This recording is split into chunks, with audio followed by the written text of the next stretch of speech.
Монгол чуулганы нэг чухал одоо хараа байдаг даха бид нар мэдэн сүлдээ тэр нь жил ирэх тусам их бага яригдаад ах шиг надад санагдаад идэг. Юу вүлээ? 2010. Уг нь 20 он дөхөх тусам ярилт нь ихсмээр байгаад идэг. Багасаад байгаад идэг. Хэд хэдэн мэдээж хэрэг шалтгаан байгаа л да. Зарим хүмүүс ямар Библиэр хэлэгдсэн тоо биш тэрний төлөө яваад хат яадаг юм гэж.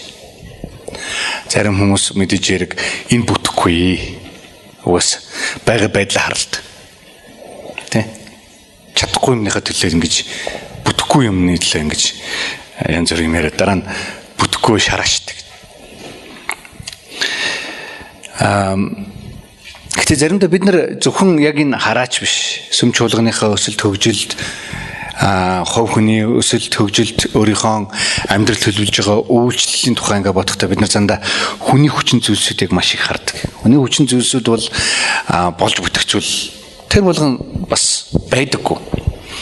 Хүмүүс өөрсдөө төвлөрсөн амьдралыг үргэлж зохиосоор байгаад замдаа сүнслэг асуудлыг жигсэн ярихдаа өөр дөр төвлөрсөн төлөвлөгөө хийх хүсдэг.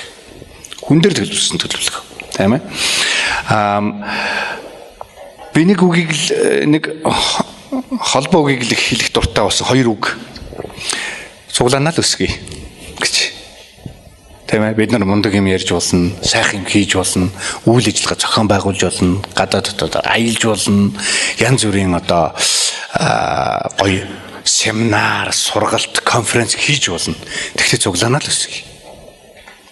Цуглаанаа өсгөх гэдэг энэ үндсэн чухал зүйлээ алдчихад байгаа юм биш үү гэж. Мэдээж хэрэг бидний хийж байгаа маш олон зүйл чуулганыг өсгөх гол зорилготой. Тийм үстэй тийм ээ. Гэхдээ чуулганыг өсгөх зорилгоо хитрхи хүнд учраас нүдээ тэрэндээ арай анчаад зөвхөн хийх юмдаар анхаарат байгаа юм биш үү гэж. Чуулган өсгөх, чуулганыг одоо барьж байгуулна гэдэг бол бидний хүч чадлаар болдог зүйл биш. Тэгэхээр чуулганыг өсгөхийг гэж хэлж байгаагаар бид нэр яа гэсэн үг ер нь. Яг мэдээж хэрэг анхны чуулганы одоо олон одоо зураг загваруудын талаар хүмүүс ярьдаг л да. Үйлс ном дээрээс үйлс ном дээр болж байгаа үйл явдлууд өнөөдрийн Христ итгэгчдийн өдөр тутмын амьдралын норматив биш ч гэсэн тэнд бурхан тэр хүмүүстэй хэрхэн яаж ажиллаж исэн тухай маш чухал баримт байдаг. Бурханы ажилдаг арга барилыг бас заримдаа тэнцээ маш тодорхой илэрхийлсэн байдаг. Өнөөдөр хамтдаа үйлс номноос хамтдаа суралцъя. Тэгээд би бол 5 дугаар бүлгийг тэр чигээр нь ярих хүсэлтэй байгаа. Гэхдээ 4 дугаар бүлгийн төгсгөлийг ихлээр уншчихъя. Үйлс номын 4 дугаар бүлгийн 32-оос. Үйлс 4:32. Итгэсэн олон нэг зүрх сэтгэлтэй байсан ба тэдний хинэнч өөртөө байгаагаа миних гэсэнгүү. Харин тэдний бүх юм нийтийнх байв. Илч нар эзэн Есүсийн амьсныг агуу хүчээр гэрчилж байсан бөгөөд тэд бүгдийн дээр бэлхэм их нэгүсэл байсан билээ. Гачигдсан хүн тэдний дунд байсангүй. Учир нь газар орон байр эзэмшигчд цөм түүнийг зараад худалдсан өртгийг нь авчирч элч нарын хөлд тавихад тэд хүн бүрд хэрэгцээнх нь гэрээр хуваарлдаг байлаа. Элч нарт Барнаб орчуулбал тайвширлын хүү гэж нэрлэгддэг Кипрээс гаралтай Лев омгийн Йосеф өмчилж байсан талбайгаа зараад мөнгийг нь авчиран элч нарын хөлд тавьжээ гэж. Энэ хэсгийг анхны чуулганы хүмүүс мэдээж хэрэг анх чуулган байгуулагдаж хахад байдаг л одоо ийм үйл явдлуудаар тэд нар явсан баг. Тийм ээ. Тэд нар Иерусалим сүмд хэдийгээр цуглардаг, Соломоны танхимд нэлийн цуглардаг байсан боловч Шаббат өдөр цуглардаг байсан, бас эзний өдөр бас өөр газар цуглардаг, тийм ээ. Иймэрхүү одоо маягаар нэлийн удаан явсан бололтой байдаг. Энэ хугацаанд тэд нар мэдээж хэрэг хүн болсон хойно идэж уух хэрэгтэй, өмсцөх хэрэгтэй, ямар нэгэн хэрэгцээ хүмүүсийн донд гарч ирсэн. Олон нийтээр юм хийж байгаа болохоор олон нийтийн үйл ажиллагааны тодорхой зардал мэдээж хэрэг гарч ирсэн.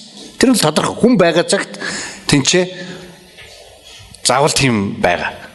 Тэр үед тэдний дундаас маш олон хүмүүс өөрийнхөө эд хөрөнгийг зарж чуулганд өгсөн байх нь л дээ. Тийм үйл явдал болж байгаа. Тэнд энийг уншихлаар зарим хүмүүс гиз өвддөг те. Яа, би одоо яах вэ гэж. Нэг зүйлийг хэлэхэд тухайн үеийн анхны одоо Христ итгэгчдийн одоо нэг ойлголт байсан. Парусия. Есүс Мараната яг одоо ирлээ гэж. Айсгүй. Тэ? Есүсийг ирж гин намайг биднийг амьд байх хугацаанд ирнэ гэж итгэжсэн тэд нар. Яг л Есүс тэдэнд юу гэсэн? Би удахгүй ирнэ гэж явсан. Бурхны удахгүй гэдэг тэр үг тийм ээ. Одоогоор ямар ч байсан 2000 жил болчихно гэдэг тэр үед тэр хүмүүс бол ухаагаагүй. Тийм ээ. Тэгээ нэг талаар тийм одоо байсан учраас тэд нар эд хөрөнгөнд шунаж альва дэлхийн үзэгдэх зүйлд хамаг анхаарлаа тавихгүй байх шалтгаан нь бол арай гайгүйс тийм үстэй тийм ээ. Тэгм учраас тэд нар одоо бид нар энэ дэлхийн эд хөрөнгө энэ үзэгдэх энэ зүйлсээрээс би мөнх ач холбогдолтой зүйлд өөрийнхөө амьдралыг зориулмаар байна гэж. Тийм ээ. Тэгм учраас энэ сүмж чуулганы энэ эзний эрх энэ эрэлтийг би хүлээхэд тулд янз бүрийн зүйлээ би зараад тэгээд олонний дунд тавиад хамтдаа идэж ууга байж итэл эзэн хүрээд ирнэ. Нэг талын. Иймэрхүү одоо магадгүй зүрх сэтгэл иймэрхүү одоо хичээлт байсан. Саяхан би Австралид очиод нэг айгүй гоё библийн сургууль баригдаж байсан. Гэхдээ дахиад шинээр айгүй гоё болгогдчих. Тэгээд тэр библийн сургуулийн түүхийн жижиг музей тэнцээ нэг өрөөнд нь байж байгаа хгүй. Тэгээд тэрийг ингээд үзсэн чинь анх хин гэдэг нэртэй нэгэн одоо хүн өөрийнхөө эзэмшлийн газрыг одоо энэ хэсэг одоо Библи судалж исэн жижигхэн группт хүмүүст өгснөөр анх энэ одоо Библийн сургууль эхэлсэн гэсэн ийм түүх хийсэн. Яг л нэг анхны цуглааны хүмүүстэй адилхан өөрийнх нь газар байшин өөрийнхөө эд хөрөнгийг өгсөн ийм түүхүүдийг л та нар зөндөө сонсч ирсэн баг. Энэ бол Христ итгэгчдийн одоо нэг чухал теологийн үннийг бидний итгэл үнэмшлийн нэг маш чухал суурь зүйлийг хэлдэг. Бид бол мөнх бос зүйл дээр биш. Мөнх зүйл дээр амьдралынхаа ач холбогдлыг тавьсан хүмүүс. Магадгүй биднэрт өгчих байр, хунар, газар инээ тэрэ боломжч гэдэг юм уу, тийм юм байхгүй гэж болно. Гэхдээ энд бид нэг зүйлийг бид цуглаан байгуулах тухай ярьж байгаа. Бид золиос гарах хэрэгтэй. Бид зориулалт байх хэрэгтэй. Өнөөдөр мөнгөний нүгэл хийнэ гэсэн мундаг зориулалттай хүмүүс заримдаа биш шүү дээ. Мөнгөний нүгэл сайн мэдээгээр явна. Мөнгөний нүгэл цуглаан байгуулъя. Мөнгөний нүгэл пастор нь болъё ч гэдэг юм уу. Би хэдэн жилийн өмнө бол үнэхээр бөөлс гойжмор юм сонсч ирсэн. Зарлал явж байгаа. UBTC төгссөн хүн ажил хайж байна гэж. Мэдээж хин нэгэн хүн одоо ажил хайж авах нь бол буруу биш л дээ. Хин нэгэн хүн магадгүй одоо гэр орноо тэжээх гэдэг энэ хамгийн анхныхаа үүргийг хийж чадахгүй ямар юмных пастор болох вэ тэр хүн. Тийм биз дээ. Тэгээ явж исэн байж болно л доо. Гэхдээ нэг тийм сэтгэлгээ сүүлийн үед ингээд байгаад ах шиг надад. Чуулган байгуулцгаая. Цуглаанаа өсгөцгэй гэж хэлжээд өөрөөсөө ямар ч зориулал гаргахгүй итгэгчид дэндүү их болж байна одоо. Бид хөдөө орон нутагт явхлаар заримдаа миний сэтгэл жоохон уужирдаг. Тэднэрт бол зориулалт заримдаа байдгийг хардаг. Тэд нар байгаа юмаа тавьсан байдаг. Байгаа юмараа чуулганыхаа төлөө юм хийсэн байгаа нь харагддаг. Заримдаа хот сүрэн газар дээр хүрээд ирэхлээр төвийнхэн яаж байгаа вэ? Шанаган долооч л нэг тийм үг байгаад байгаа шүү дээ. Тиймэрхүү асуудал байгаад байгаа шүү. Би зүгээр ягаад энэ хэсэг дээр ингэж ярьж байгаа вэ? Бид нар чуулган өсгөхөд маш бодит замаар бид нар өөрсдөө зүгээр ярмааргүй. Зүгээр нэг семинар хиймээргүй. Хүнээр мөнгөний төлөө семинар хийчихэд яах юм? Тэр үгээр. Яаж цуглаа өсгөх юм? Тийм ээ. Хүнээр мөнгөний төлөө замынхаа зарлыг төлөөлж хөдөө орнуудад авралын зараар явчаад яаж бид нар өөрсдөө авралын зар тараа тэнцээ цуглаа байгуулах гэж байгаа гэж ярьж байгаа юм. Өнөөдөр 2010-ын тухай ярихлаар хин нэгэн мундаг хүн бортолотоор нисэж хурж ирээд дээрээс 2010 гэдэг айгүй гоё тийм үр цацаад эсвэл бүх хүмүүст мөнгө төгрөг өгөөд бүгдийг итгэж болгочих юм шиг заримдаа боддог. 2010 ярьдаг, хашгирдаг, уйлдаг, залбирдаг, инээдэг, бүх юма хийдэг. Тэгчээд маш бодит юмн дээр хүрээд ирэхлээр байдаг. Өөрийнхөө амьдралын зориулалт гэж байхгүй. Цагаа зориулахгүй, эрдэм боловсруулаад зориулахгүй. Өнөөдөр өөрсдийнхөө тансаг амьдралыг орхиод Монголд биднэрт авралын зар тараах гэж ирсэн маш олон хүмүүс байгаа. Бид нар заримдаа хэрүүл хийж үзсэн. Тэгээ хэрүүл хийсэн учраас бид нар тэднийг муухай гэж ойлгодог. Гэтэл тэд нар Бурхны хаанчлыг байгуулахын төлөө хөлийн дээс алгасан гэдгийг заримдаа бид нар мартдаг. Тийм ээ? Чуулган байгуулахад тийм ээ зориулалт маш чухал байдаг. Энэ зориулалт бол биш дээ маш чухал. Бурхны бидний амьдралд хүсэж байгаа нэг чухал характер дээр төвлөрдөг. Итгэлээс гадна. Тэгээ энэний тухай юу байгаа тухай бид нар үргэлжлүүлэн ерөнхийдөө харъя. Ананас Сафир гэж хоёр нөхрийн талаар гардаг. Энэний дараагийн түүх 5 дугаар бүлгийг эхлэхэд тэр хоёр бас хэд хөрөнгөө зарсан муу биш. Тийм ээ. Чуулган байгуулах хүсэлтэй байсан уу? Байсан л баг. Гэхдээ тэр хоёрын зорилго эсвэл зарсан шалтгаан нэг л сонирн байсан. Яг гэвэл тэр хоёр үхсэн шүү дээ. Тийм ээ. Шийтгэл авсан. Нэг шийтгэл авсан учраас Бурхны өмнө, мэлмийн өмнө, Бурхны оршихуун өмнө ямар нэгэн буруу юм байсан нь ойлгомжтой. Маш олон эрдэмтэд судлаачид тийм ээ яг энэ хэсгийг тайлбарлахдаа бол яг Петрийн хийсэн тэр үгийг яг литерал байдлаар хүлээж авдаг. Тэд нар нийт Христ итгэгчдийн хамт олонд худлаа хэлээгүй. Харин Бурхны сүнсэнд худлаа хэлсэн. Ариун сүнсэнд тэд нар хавсан. Тэд нар эд хөрөнгө зарахгүйж болох байсан. Зар гэж хардаггүй хинч. Тэр үед зарсныхаа дараа мөнгөө талын авч үлдээ талын өгөх шийдвэр гаргаж болох л байсан. Гэхдээ тэд нарт нэр хүнд чухал байсан уу? Эсвэл одоо тийм ээ олонний өмнө нүрээ улайлгамааргүй байсан уу? Эсвэл ямар нэгэн замаар тэд нар Бурхны ард түмнийг, чуулганыг хуурж болно гэж ойлгосон. Хуурчих юм бол зүгээр гэж сэтгэсэн. Тийм ээ? Ариун сүнсийг хаасаагүй оршихч гэдгийг тийм ээ мэдсээр байж тийм асуудалд өөрсдөө оруулахыг зөвшөөрсөн тэд нар. Тэд нар зүгээр тал нь энэ байна, бид нар талыг өөрсдөө авч байгаамаа. Бид нар хүүхдүүдтэй өгөн ч гэдэг юм уу. Ямар нэг юм хэлж болох л байсан. Гэхдээ тэд нар байгаа бүгдийг өглөө шүү гэсэн. Магадгүй нэр хүнд нь хэрэгтэй байсан уу? Тийм ээ? Ямар ч үсэн тэр хүмүүсийн чуулганы доторх оролцооныхаа тулаар өөрсдөө маш буруу бодолтой байсан. Маш хувийн бодолтой байсан. Маш өөр бодолтой байсан. Өнөөдөр яг хүмүүс тэгдэж би цуглаанд үйлчилж байна. Би ч авралын зараар ямаар байна. Гэтэл гол амбиц нь шал өөр. Би гадаад оронд очиж амьдрмаар байна ч гэдэг юм уу. Хүүхдүүдэд хэл сургачмаар байна ч гэдэг юм уу. Ашгүй би одоо хөдөө орногч ярих юм бол хотод байснаас илүү цалинтай байх юм байна гэж боддог ч юм уу. Тийм замаар айгүй олон хүмүүс заримдаа үйлчлэл хийхийг оролддог, хийх гэж байдаг тухай та нар мэдж байгаа. Хэрвээ та нар өөрсдөө биш бол мэдж байгаа шүү дээ. Ананас Сафир хоёр бол бидний дотор ч оршиж байгаа. Бид нар заримдаа өөрсдийнхөө карьерийг өсгөхч гэдэг юм уу, цалин бүнлэг нэмэх ч юм уу, эсвэл зөвхөн ашигтай зам дээр хөлөө тавих ч юм уу. Өнөөдөр өглөө ч гэсэн би одоо захиргааны багтайгаа ярьж байхдаа заавал зүлэгтэй газар болгон очиж хөрөх хэрэггүй шүү дээ бид нар. Tā зүлэг байхгүй газар бид зүлэг ургуулж болно шүү дээ. Тийм ээ. Ер нь бол чуулган өсгөх тухай ярьдаг. Тэгээд чуулган өсгөх тухай ярихлаар дандаа магадгүй Ананас Сафир хоёр шиг тиймэрхүү зүрх сэтгэлээр тийм ээ. Одоо чуулганы өсөлтийн тухай эсвэл чуулган өсгөхөд оролцох тухайгаа өөрсдөө заримдаа тэгж ойлгодог олон хүмүүс. Бидний чуулган өсөлтийн дотор маш хэцүү асуудал бол дотоодоос ирж байгаа энэ тийм ээ. Эзний тухай, Библийн тухай, өөрийнхөө тухай буруу ойлгосон ойлголтуудаас болдог. Чуулганы дотор байгаа. Мэдээж хэрэг энэний гол үндсэн юм бол бид нар хүмүүстэй Библийг сайн зааж чадахгүй байгаагийн эсвэл хоцрогдолтой явж байгаагийн л нэг шинжтэй тийм ээ. Тэний дараа юу болсон гэхээр тэнцээ бүх итгэгчдийн дунд хамт олонны дунд айдас нөмс. Бурхан ийм аймар юм биш гэж. Тэд нар магадгүй Петрээс бас айсан. Яг л Петр Бурханы тэр ариун сүнсний хэлэх ёстой үгийг ярьж ирсэн хүмүүст. Чи ингэж худал хийж болохгүй. Чи ариун сүнсийг тийм ээ хуурчна гэж бодсон уу? Петр хүн өгсөн. Эхнэр нь орж ирээд Петр асуусан.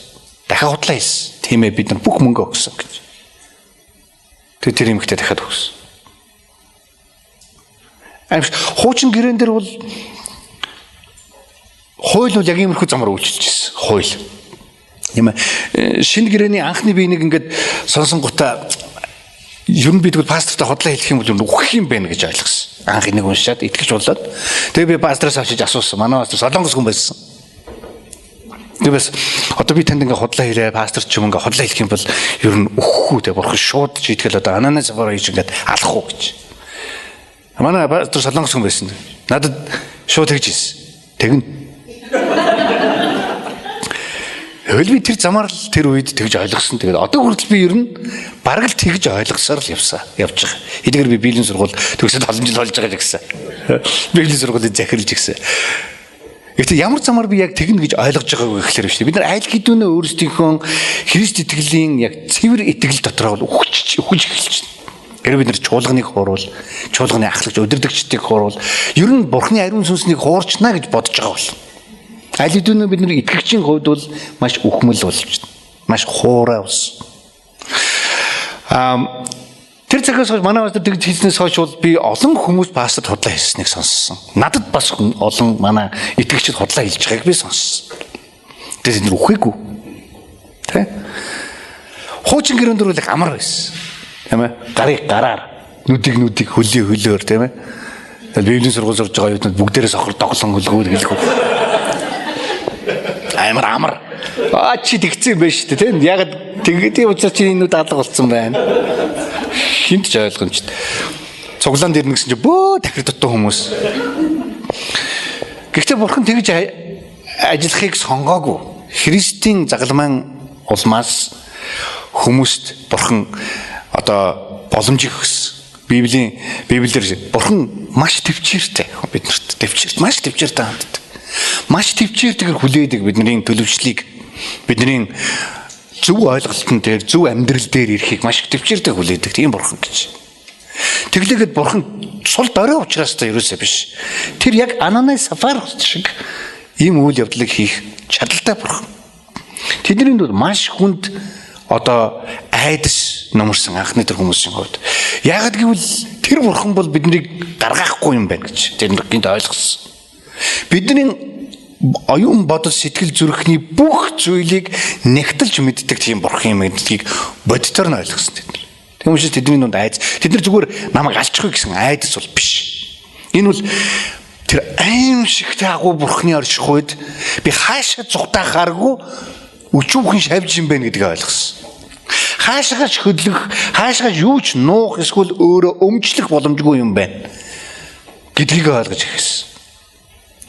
Саяхан би нэг маш баяр хөөртэй нэг бүтэн сайдар болсон л 2-3-7 хоног. Манай сургуулийг төгсөн ангууш Баттагдах номлолт анх удаа цуглаанд бүтэн сайрны цуглаан дээр.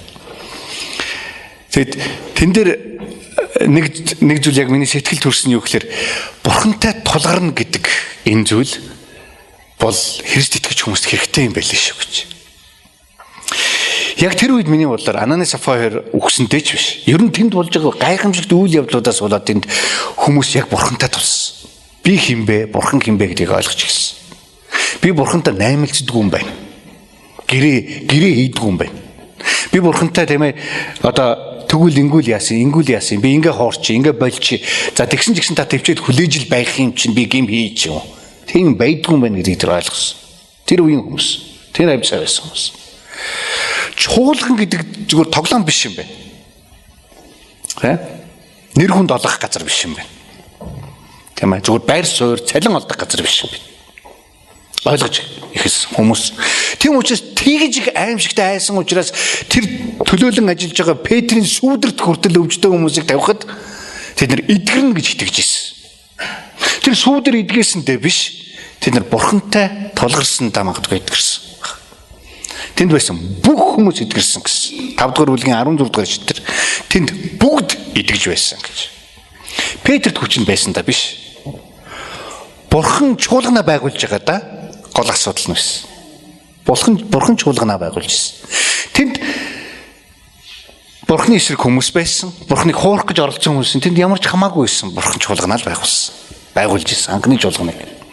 Магадгүй анхны чуулганыг байгуулж ирсэн учраас Бурхан өөрийгөө байгаа гэдгийг харуулахын тулд тийм маш хуучин гэрээний хэмжээний, тийм хуулийн хэмжээний тийм шийтгэлийг тэдний нүдэнд зүрхэнд харуулахаар магадгүй өгсөн байж магадгүй.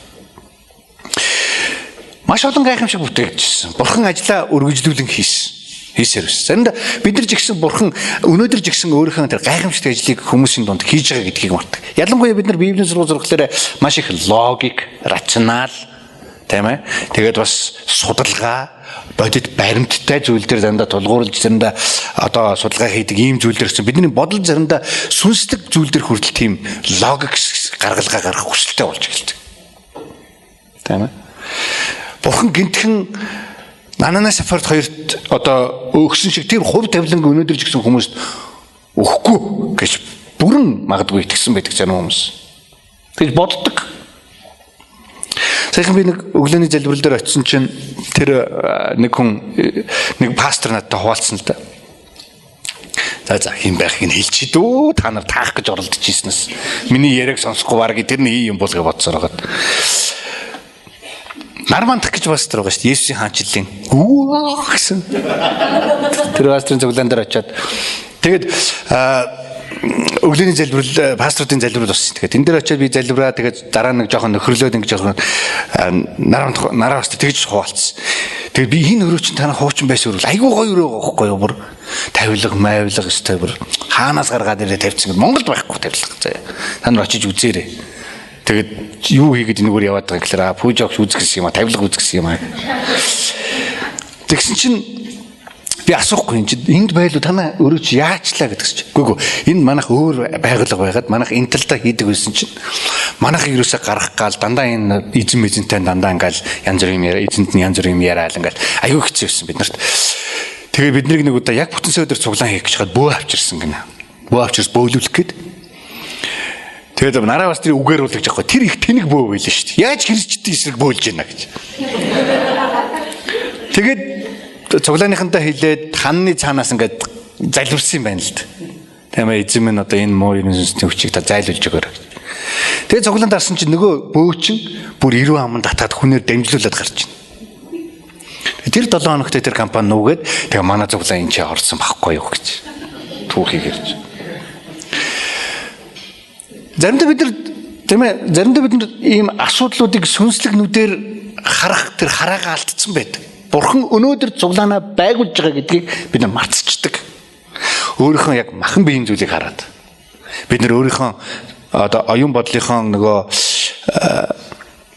логик санаандаа үргэлж толгуурлах тийм хүсэлт. Яг гэвэл бүгд ухаантай хүмүүс учраас энэ ч сууж байгаа. Толгойн аймаар ажилдаг хүмүүс.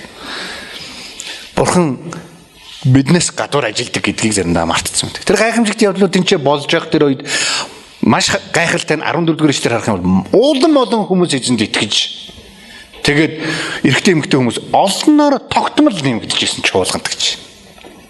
Хэрвээ бид нар энэний өмнөх хэсгүүдийг харах юм бол нэг 120 хүн байсан 3000 хүн ирсэн тэгээд өдөр болгон амар олон хүмүүс нэмэгдэжсэн. Мянгаараа магадгүй нэмэгдэжсэн. Энэ үед одоо хэд мянгч болсон байсан. Тэгээд тэр олон хүн дандаа цугларч ирсэн. Айгу сонирхолтой гоостой тийм ээ. Ерөвслийн даяар асуудал болсон. Яг гэвэл яг энэ үйл явдал болсон чинь атаархсан хэсэг хүмүүс. Тэд нар нь болохоор ахлах дахиж садука бүлгийнхэн за бусад хуулийн багш нар одоо хинж байдгийг бүх нөр шашны бүлэглэлийн хүмүүс атаархсан. Бид нар энэ олон жил ийм юм хийчихэд ингэхгүй байхад энэ мөн хэдэн загасчин татвар хураагч юмнууд тэ Есүс гэж ямар ч хамаагүй Назарын нэг нөхрийн нэрийг бариад аимшигтай ажил хийж байна. Тэд нар атаархсан. Тэд эднийг барьсан. Шорон тавьсан. Тэгтэл шоронд ямар үйл явдал болсон гэхээр тэнгэр ич тэд нарт үзэгдээд гар яв гэсэн. Тэгээ магадгүй тэд нар тэр шоронгоос ингээ гарахад харуулаад бүгдээрээ байсан баг. Тэдний нүд чихийг бурхан бөглсөн байсан. Тэндээс гарсан. Гарсны дараа өглөөний тэд нар гарсан зүгтаасан байна гэдгийг мэдээ сүмдэр очиж тэднийх байгааг олсон. Би тэр үйл явдлыг та нар зүгээр уншихгүйгээр тайлбарж өгнө шүү дээ. Сүмдэр тэд нар номлож байгааг харсан. Тэгээд сүмдэр номлож байгааг хараад эвтэйхэн тэд нар дахиж барьж аваад буцаад нөгөө нэг зөвлөлийн өмнө тэднийг авчихсан. Тэгээд тэд нар би та нарт энэ нэрээр номлож болохгүй гэж хэлсээр байтал яагаад та нар дахиад олон хүмүүсийг өмүүлээд байгаа юм бэ? Та нарын наад сургаалч нь Ерүсалимыг болж байна гэж хэлсэн. Болж гин гэж. Энэ сургаалаараа та нар бүр Ерүсалимыг булчлаа гэж. Мэдээж хэрэг энэ бол одоо яруу найргийн илэрхийлэлт шүү дээ тийм ээ. Одоо яг нэг тийм юм булагдаагүй шүү дээ. Ерүсалимын дээрээс шорооч юм уу ямар нэг юм булаагүй. Ямар утгатай гэхэлээ тэдний тэр номлол маш олон хүмүүсийн зүрхийг хөндөж хажууд нь тэр фарисей садукачууд бол юу ч биш харагдаж эхэлж байна. Тийм үстэй тийм ээ. Бурхан тэр хүмүүсээр чуулганыг байгуулж байгаа. Тэгээ тэдний гол санаа юу тэднээс айхч гэдэг юм уу тэднээс эсвэл тэднэрт зөрүүдэлж уурлагч гэдэг юм уу үл хүндлэл харуулгач гэдэг юм тийм байгаагүй. Тэд нар зүгээр хэлсэн. Бид нар хүнийхийг биш харин Бурхны өгөнд дуулууртай байх л ёстой гэж. Дуулууртай л байх ёстой. Тийм ээ чамаг илүүдтэй юм аа ариун сүнсээр алаач шүү гээгүү. Бид нар Бурханд л дуулууртай байх ёстой. Бид нар Бурханд л дуулууртай байх ёстой. Тэгээд бас дахиад энэ 29-р ишлэлээр ирсэн. Дахиад 32-р ишлэлээр юу гэсэн гэхээр Есүсийн талаарх тэр гэрчнэр бол ариун сүнс. Бас бид нар тэр ариун сүнс хэнд өгөгдсөн гэхээр дуулууртай байхстад Бурхны өгсөн ариун сүнс гэж хэлсэн. Өнөөдөр Бурхан өөрийнхөө чуулганыг биштэй бидний авьяасарч гэдэг юм уу эсвэл их мундаг ариун сүнсний өгсөн бэлэг авьяасарч гэдэг юм уу эсвэл хүмүүсийн их мундаг мэдлэг боловсрол эсвэл их мундаг удирдахч байснаар ч гэдэг юм мэдээж тэр бүх зүйл бол дагалдан ирэх зүйлс мөн л дөө биш харин Бурхан өөрөө дуулууртай байдлаар нэг хэсэг нь төрөнгөө зардаг ч юм уу нэг хэсэг нь өвчтөе хүмүүсийн төлөө залбирдаг ч юм уу зааж сурах гэснийг нь зааж сургаад явдаг ч юм уу тэр дуулууртай байдал дээр зориултын улмаас гарч ирсэн тэр зүйл бол тухайн үед Иерусалимч урьдээс өнөөдөр Улаанбаатарч болох хэрэгтэй л болж чадaltaй гэсэн. Бидний дуулууртай байдал гэдэг заримдаа дуулууртай байдал гэхэлэр хөөе өнгөл яв за оч за гэдэг ийм юмны тухай бид заримдаа дуулуурлал гэхлээрээ заримдаа тийм юмны тухай бодож байгаа.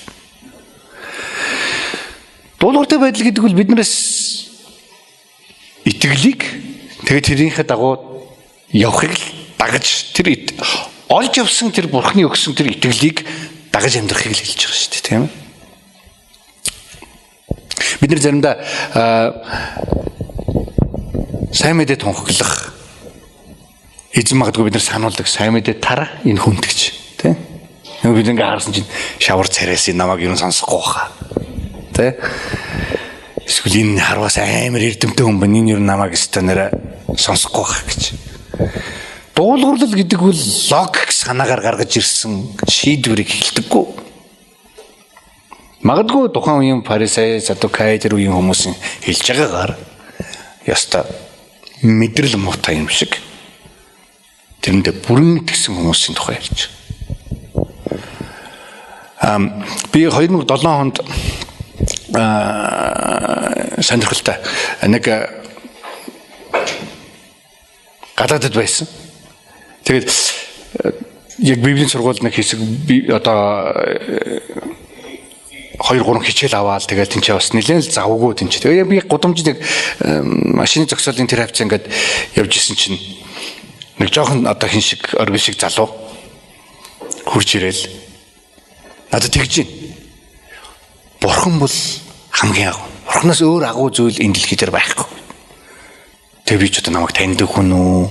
Яасан бэ? Би намайг Христ гэдгийг мэддэг юм болов уу? Яад юм бол би зүгээр амен гэлдэг. Тэгсэн чинь та Христ итгэгч үү гэж. Тийм. Тэгээ та зүгээр цуглаанд явдаг итгэгч үү? Жинхэнэ итгэгч үү? Би жинхэнэ л итгэгч байх гэдэгсэн. Тэгсэн чинь Бурхан бол агуу. Тэр бол бидний өдөр тутмын амьдралыг одоо бид хоёрын энэ уулзалтыг ч зохиосон гэлж байна. Тэгээ би доторх энэ гаж урсгал явах байх. Ийм мундаг байгааг бодоход ер нь гаж урсгал байж таарна. Тэгсэн чинь үгүй яг тэр бүхэн тэнцээ биш үү? Дэлхийн авралын зарын World Mission Center гэж байдаг. Тэрний гол төв дээр сайн мэдээ тунхаглах талаар нэг хичээл үзээд гарч яваа хөөгдөл юм байлаа л дээ. Тэгээ шууд хэрэгжүүлж байгаа байхгүй юу? Би тэгэж чи маш бахархалтай юм хийж байна. Тэгээ би бол яг итгэгч тэгээд үргэлжлүүл ингээ хийгээд яваарай гэж. Америкийн Пасадена гэдэг хотод. Тэгээд дуулуурлал гэдэг тухай бид нар заримдаа ярихдаа иймэрхүү зүйлийг л хэлдэг. Би заримдаа хүүхдүүдэд тэгдэг байхгүй. За наад утсаа тавиад гэс аягаа угачаад унтъя. Унтцгаая. Орой боллоо. За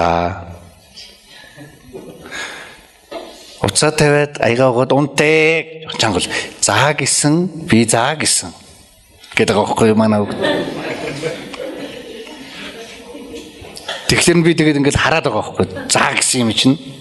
Тэгэхээр 2 минут. Дуулуурлал гэдэг бол логик шийдвэр хариулт биш. Энэ бол үйлдэл.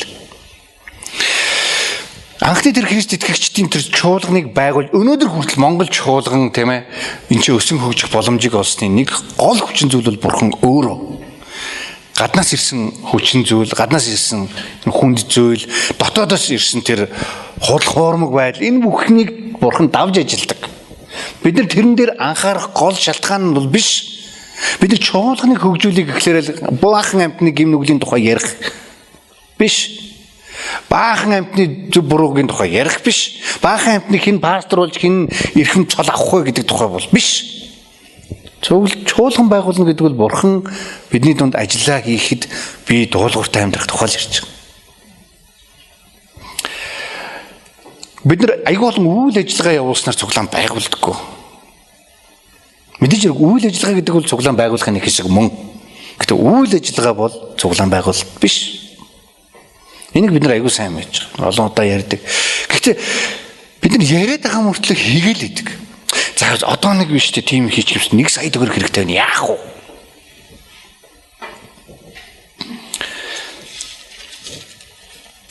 Цуглаан бид нар мэдээж хэрэг байгуулахад маш олон зүйл хэрэгтэй. Библийн сургууль хэрэгтэй. Тэр Библийн сургууль бол цуглаан биш. Библийн сургууль бол цуглаан өсөхийн төлөө байж байгаа газар. Бид нар цуглааныхаа төлөө биш зөвхөн Библийн сургуулийн төлөө л Библийн сургууль хийж байгаа бол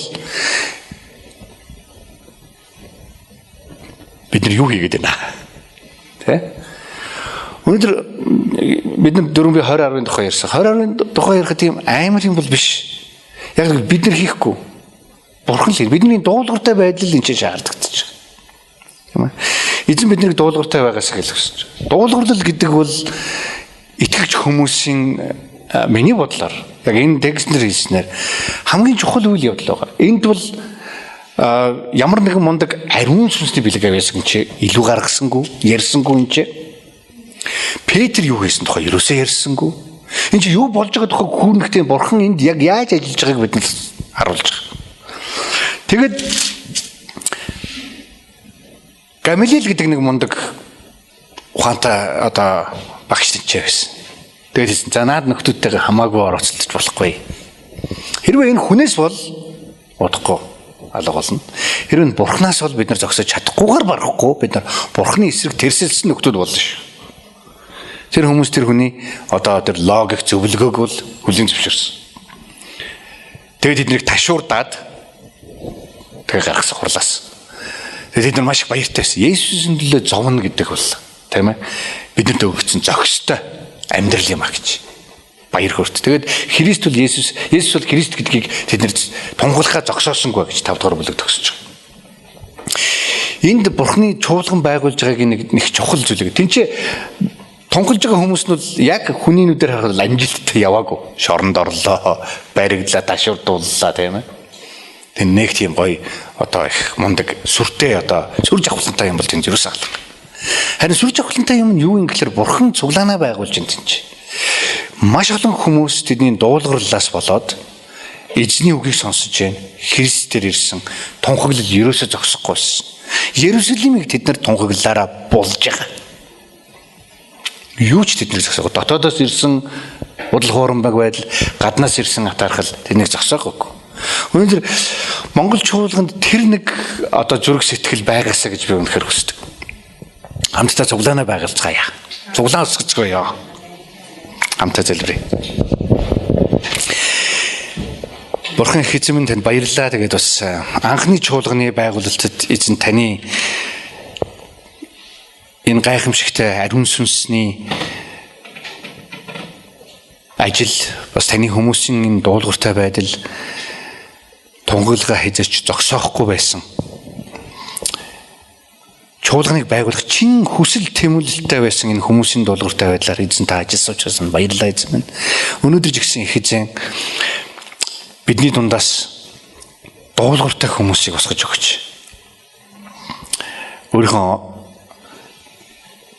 өөрийнхөө хэлснээр үйлдэгчд, хүсэгчд, тэмүүлэгчд байхад та туслаач эзэн. Тэгээд таавархаа чуулганыг Монгол оронд яар байгуулж өгөөрэй эзэн. Есүс энэ бүгдийг таны нэрээр талархан залбирлаа. Амен.